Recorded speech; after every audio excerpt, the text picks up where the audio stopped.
Samantala, ibinida sa exhibit sa Cagayan Museum and Historical Library sa Tuguegarao City ang iba't ibang likhang sining ng mga local artist.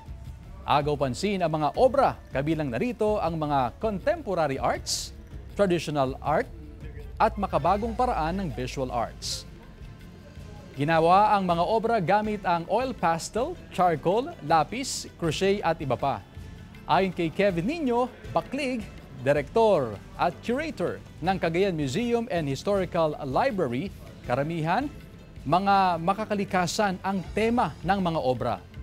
Itinayo ang museum noong 1973 kung saan makikita rin ang mga koleksyon ng fossils, stone tools, ethnographic materials, oriental ceramics, ecclesiastical art at mga antigong kagamitan sa lalawigan.